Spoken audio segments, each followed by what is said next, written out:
Capítulo 15. La religión en el reino de Munch.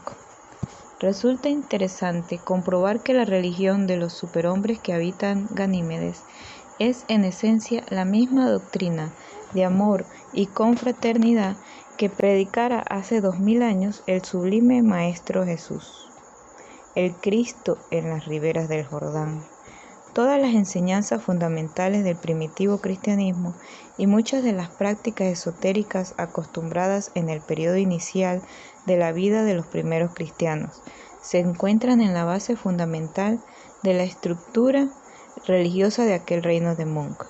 Y para mayor abundamiento, cabe anotar la asombrosa coincidencia de la forma como en Ganímedes se denomina a la figura central o personaje divino en torno al cual gira el culto.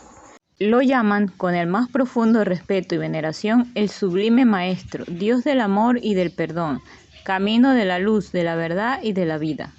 En esto encontramos también otra sorprendente coincidencia con las prácticas y lecciones ocultas de una de las más antiguas órdenes iniciáticas de nuestro mundo, la secretísima Orden de los Caballeros de la Mesa Redonda, ya mencionada en otros capítulos de este libro.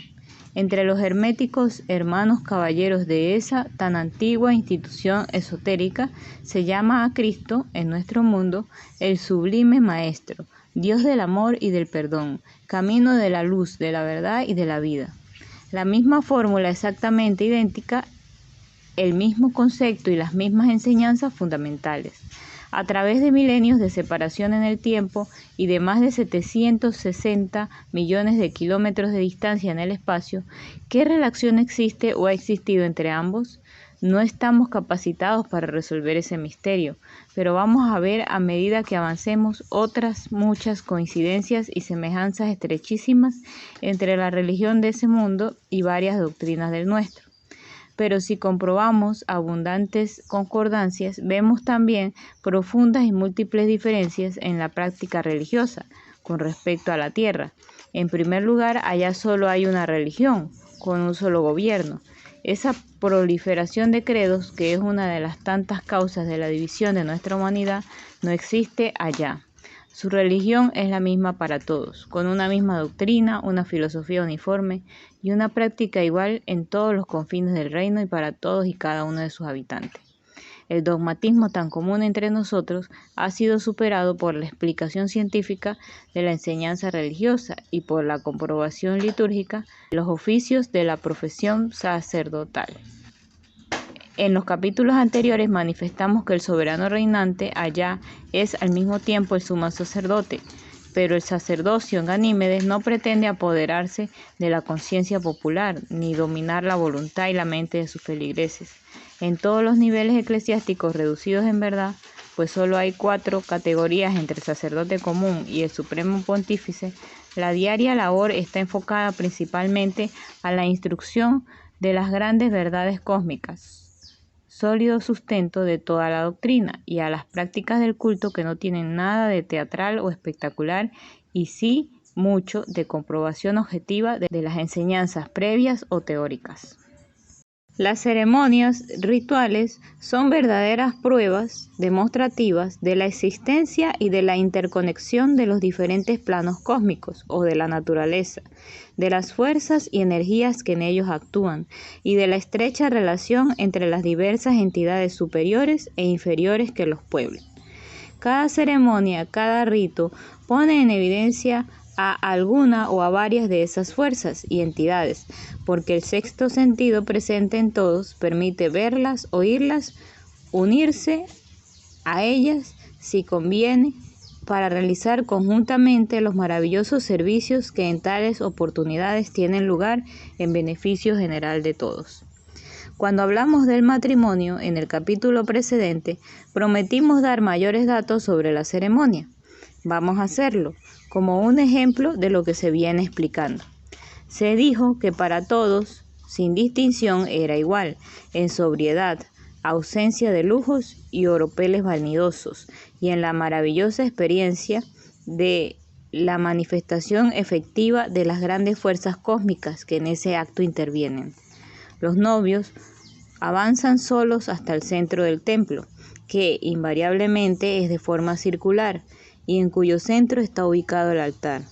Una simple mesa redonda y de metal dorado y refulgente, ante la cual los espera el sacerdote. Todos los demás asistentes, padres, parientes y amigos se reparten en torno a ellos, pero a discreta distancia, llenando el amplio espacio y formando así un compacto círculo humano en cuyo centro permanece el triángulo integrado por los contrayentes y el sacerdote, que rodea el ara. Todo ello tiene un significado cósmico profundo. El recinto simboliza el universo. Los concurrentes, ubicados en círculo en torno al altar, recuerdan los mundos y habitantes de nuestro sistema planetario, girando en sus órbitas alrededor del Sol, representado por el Jara, y los tres personajes centrales de la ceremonia a realizarse vienen a ser el símbolo de la vida en aquel astro. No hay ninguna imagen, ningún objeto ni utensilio material sobre el altar. El sacerdote viste una larga túnica dorada sin emblema de ninguna clase y los novios son revestidos en aquel momento por sus respectivos padres con un sutil y vaporoso manto blanco. Ello simboliza la educación que los padres les dieron para elevar sus almas a los altos niveles de la pureza moral, mental y psíquica que todos están viendo con el sexto sentido en los brillantes resplandores de sus respectivas auras. Cumplido este primer rito y ocupando todos sus puestos correspondientes, comienza la ceremonia sacramental. El sacerdote eleva sus manos al cielo, imitado por todos los asistentes, incluso los novios. Una plegaria muda toma forma en el pensamiento visible de todos, siguiendo a la que dirige el oficiante. Poco a poco se va notando un suave rumor que parte de todos los labios, como las notas muy tenues de una salmodia. La plegaria telepática, uniforme y concentrada, se une en la cuarta dimensión a las ondas sonoras que se están modulando en aquella letanía, o melopea sorda. A medida que la intensidad aumenta, sin llegar nunca a disonancias o estridencia, el recinto se va iluminando con una extraña luz dorada que aumenta en intensidad segundo a segundo. Junto con aquel brillante resplandor se aprecia una música melodiosa y de singular armonía que envuelve a todos en un ambiente balsámico. En la parte central, exactamente sobre el ara, comienza a notarse como un torbellino de luz, de ráfagas fulgurantes que giran vertiginosamente al principio y que, amenguando poco a poco su velocidad, se van condensando y tomando forma humana. Aquella figura resplandeciente ya es perfectamente visible. Es un ser de indescriptible belleza que se mantiene en el aire sobre el altar. De sus ojos y de toda su persona brotan rayos de potente luz dorada, blanca o ligeramente celeste, en combinaciones imposibles de explicar en nuestro lenguaje. El sacerdote oficiante baja los brazos y dirige sus manos hacia los novios. Estos igualmente bajan sus brazos y se toman las manos. En ese momento, aquel ser maravilloso, materializado sobre el ara, dirige su mirada a los contrayentes. Todo el templo se llena de armonías imposibles de explicar en nuestro mundo. Son melodías celestiales que van acompañadas por una suave fragancia que invade todos los ámbitos del templo y que exaltan los sentidos de todos los presentes. En torno al ser resplandeciente que se dispone a bendecir a los novios, giran entonces una serie de entidades, también luminosas, pero sin alcanzar la magnitud de los destellos que brotan de la figura central. Todo es un conjunto glorioso, divina emanación de los planos superiores de la vida, mensajero celestial del reino de la luz dorada, que más adelante veremos, en verdad es el reino de Cristo. Aquel bellísimo y esplendoroso ser dirige sus manos, lo mismo que el sacerdote, en dirección a la de los contrayentes, unidas en amoroso lazo. De las divinas manos de la aparición brotan haz de luz como rayos que envuelven a los novios, y algo así como un coro de 1000 lejanas voces es percibido claramente por todos los asistentes. La visión se va esfumando. Cesan las voces y armonías, se extinguen los destellos luminosos y todo vuelve a la anterior normalidad. Los dos nuevos esposos acaban de formar un nuevo hogar consagrado, no por los hombres mortales como en la tierra, sino directamente por las altísimas entidades de aquel reino, de la luz, del amor y de la vida, al que tantas veces mencionara Cristo cuando hace 2000 años nos decía: mi reino no es de este mundo. Seguidme, porque yo soy el camino, la verdad y la vida. Nos damos cuenta que a la mayoría de los lectores todo esto les parecerá fantástico. No podemos evitar que piensen así quienes ignoren las grandes verdades del cosmos. Es el mismo caso que en otras partes de este libro comparamos con lo que habrían pensado hace 100 o 200 años si les hubieran descrito en ese entonces nuestra actual televisión, el radar, las computadoras electrónicas o los viajes a la luna en máquinas comunicadas y controladas por control remoto. Quien ignora algo no está en condiciones de opinar sobre ello, pero todo aquel que posea ya una cultura metafísica y que haya logrado algún adelanto en las ciencias esotéricas comprenderá que nos estamos refiriendo a fenómenos positivos, a hechos reales y comunes en los planos superiores del cosmos. Muchos también se preguntarán qué significa todo eso de la luz dorada, del reino solar de Cristo, de los mensajeros del reino de la luz dorada, etc. Vamos a explicarlo. Ya hemos dicho en diferentes pasajes de esta obra, como es conocido ampliamente, nuestro sistema solar por los superhombres de esa raza, y también explicamos lo referente a la cuarta dimensión y al sexto sentido. Con tal bagaje de conocimientos, no es de extrañar que alcancen en su ciencia y en su religión a conocer que la estrella primaria de nuestro sistema planetario, el Sol, sea realmente la morada, el mundo en que se asienta la vida en un reino de la naturaleza, enteramente superior a todo lo imaginable en la Tierra. Esto, a primera vista, puede causar risa al ignorante, al escéptico y al materialista, pero muchos científicos de nuestra época actual ya vislumbraban que la vida puede manifestarse en miles de formas, no solo en las que nosotros comprendemos.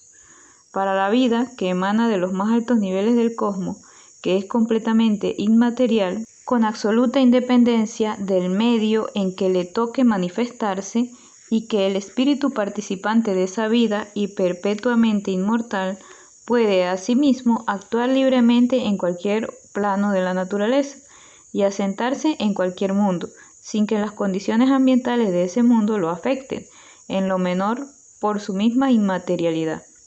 Un mundo como el Sol, en que la vida material, física, es inconcebible, puede, sin embargo, ser la morada, el reino especial de un tipo de seres, vale decir espíritus, que en él concentren la fuerza inconmensurable de su inteligencia y poder para los supremos fines de la sabiduría infinita del Creador. Y esta es la verdad. El Sol no es solamente el centro astronómico de nuestro sistema planetario, cuya fuerza de gravedad mantiene en sus órbitas a tantos otros cuerpos celestes. No es únicamente la fuente central de energías y fuerzas que irradia a todos ellos, como ya lo saben nuestra física, nuestra química y todas nuestras ciencias naturales y astronómicas. Es también el centro, la matriz, en una palabra, el reino en donde se concentran como en una gigantesca central distribuidora todas las fuerzas, todas las inteligencias, todos los poderes de la naturaleza y el cosmos relacionados con todos los mundos y todos los seres que integran la gran familia del sistema planetario. Y esa central gigantesca, ese reino sideral, no es otro que el reino cósmico, el trono supremo desde el cual gobierna todo un sistema solar, aquel sublime y gran espíritu a quien en la tierra le denominamos el Cristo.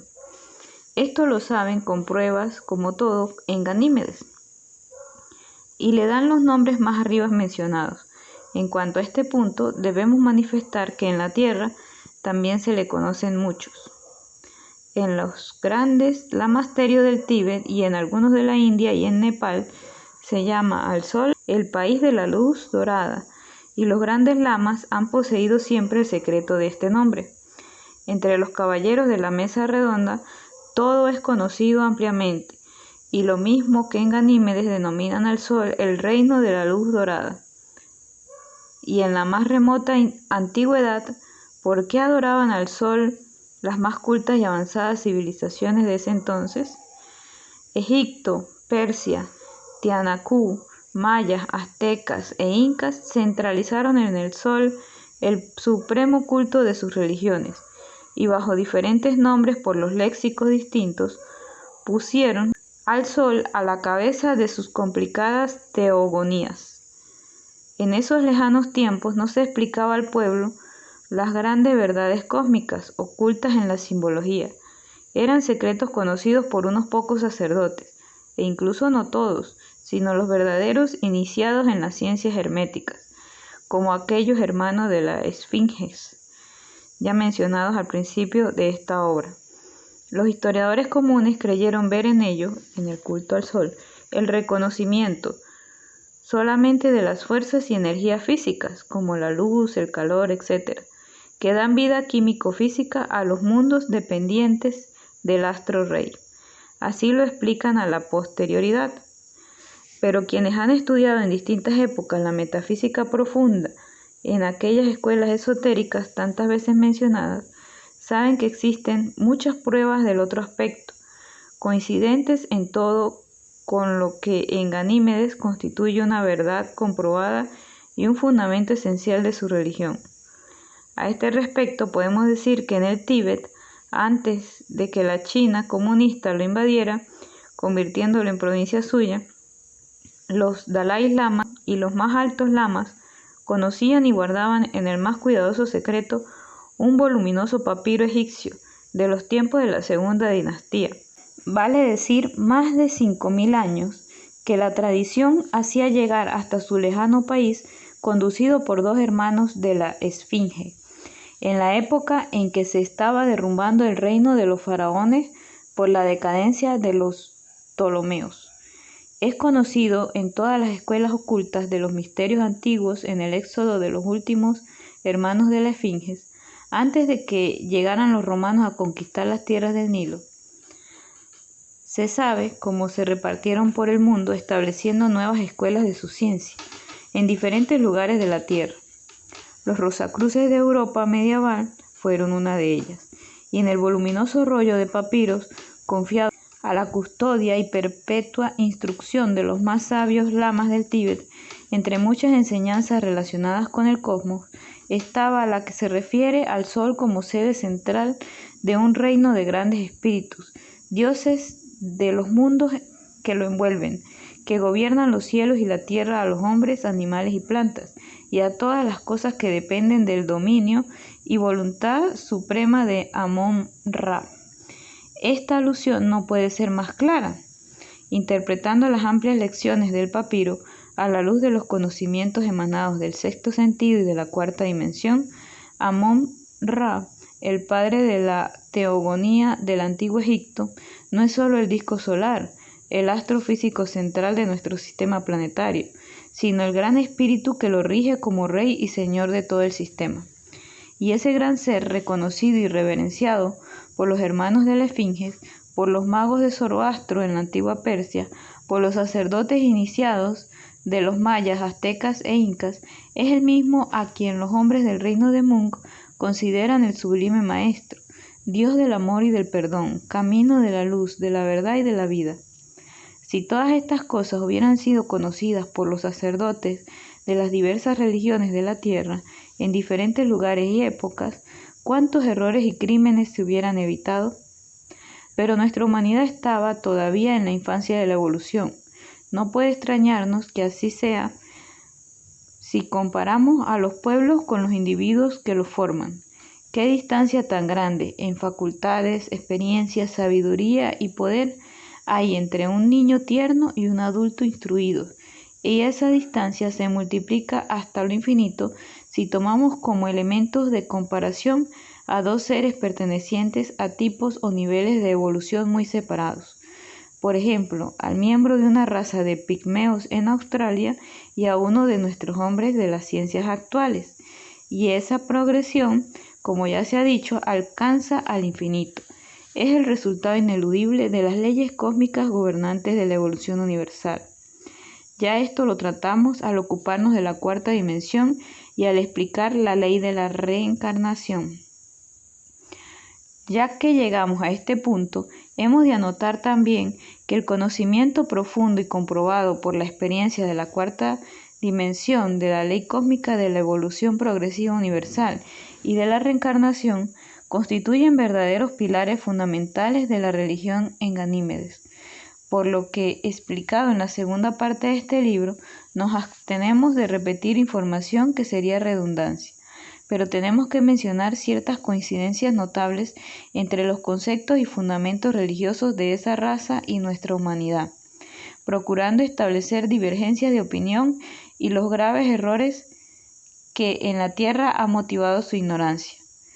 No vamos a detenernos, mayormente en las religiones antiguas y modernas que participan de aquel conocimiento, como las de la India y el Tíbet, ni de repetir el vasto dominio que del tema existe en todas las escuelas esotéricas.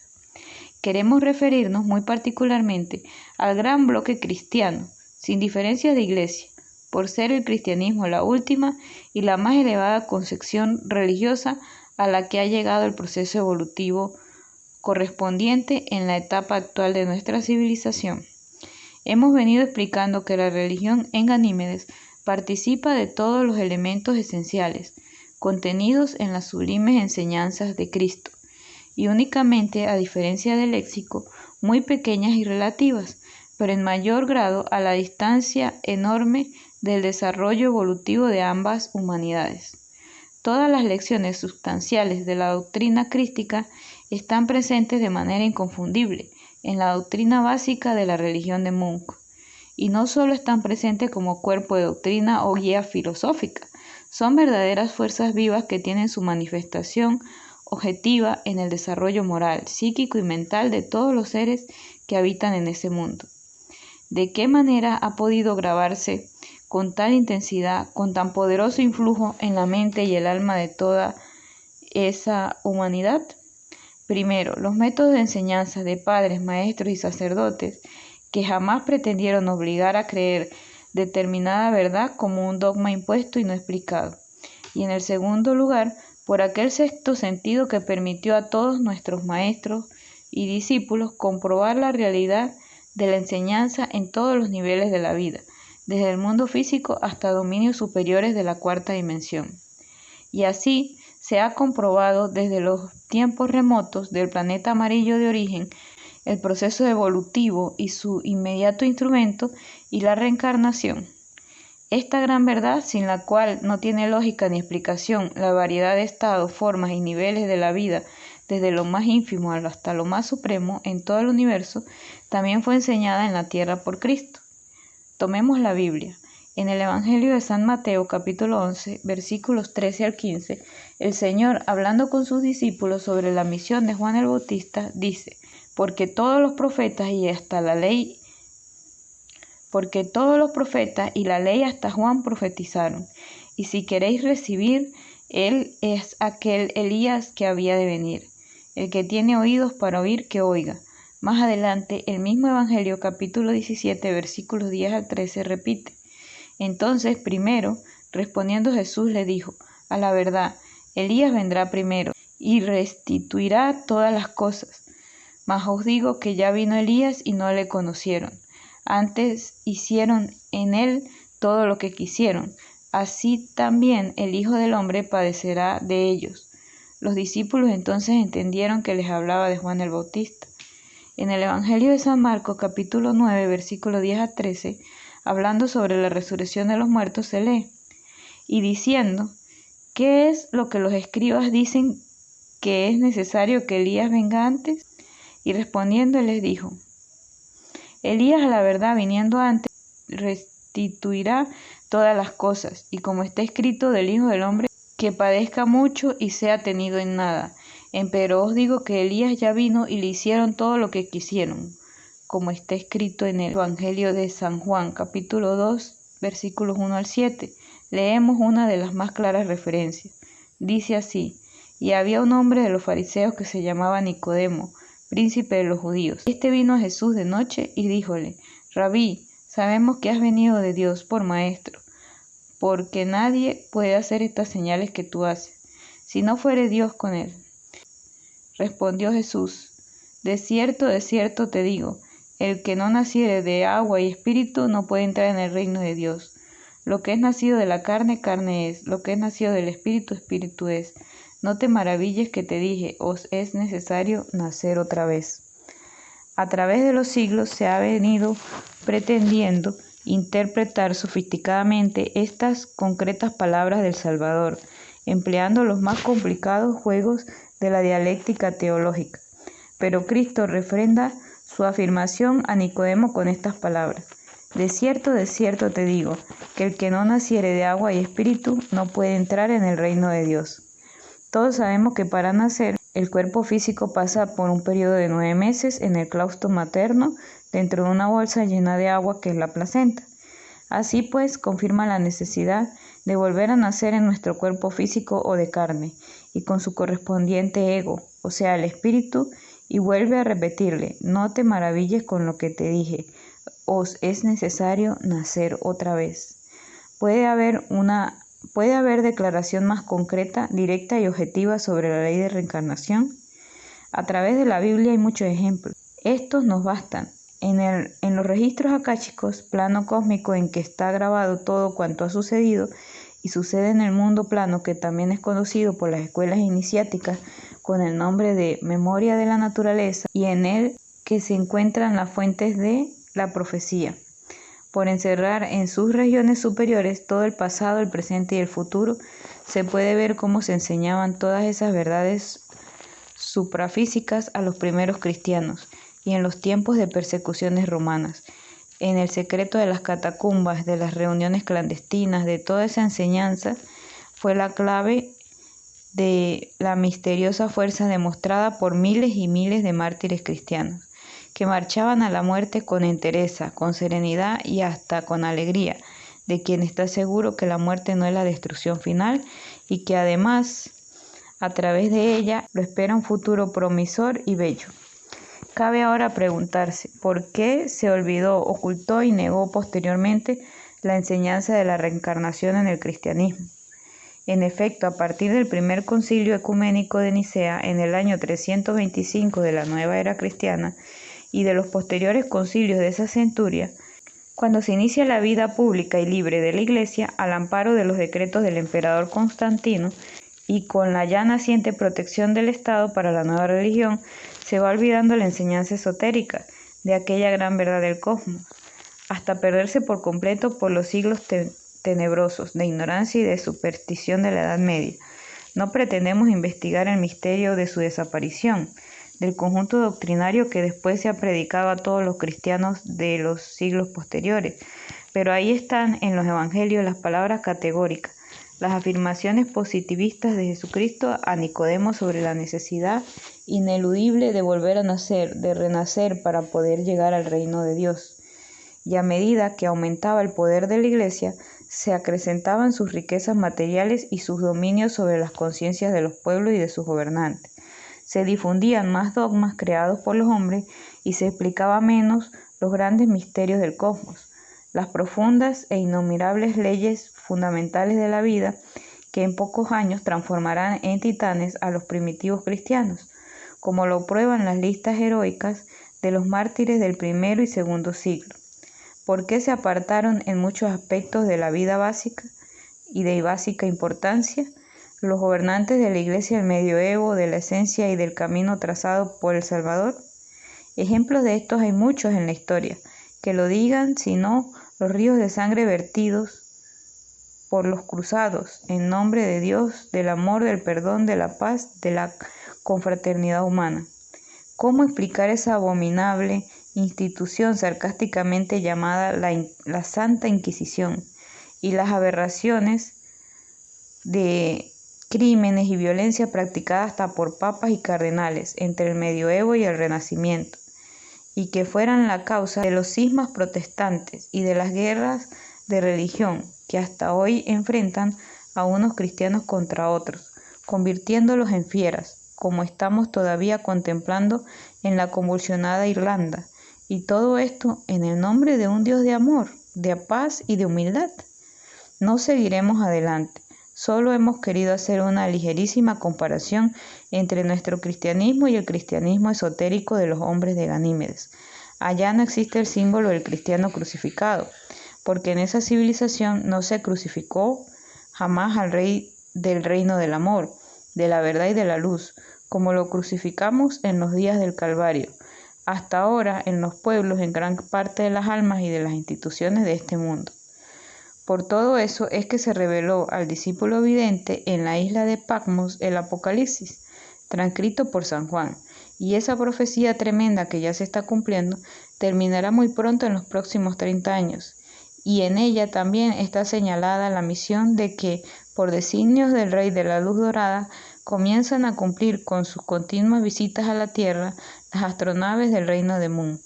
Faltan muy pocos años para que toda nuestra humanidad contemple absorta la llegada de numerosas escuadras que traerán a los hombres de esa raza en el desempeño de la misión apocalíptica a que han sido designados, misión que trataremos de explicar en los próximos capítulos y que tiene la más íntima relación con el juicio final prometido por el Salvador. Fin del capítulo 15.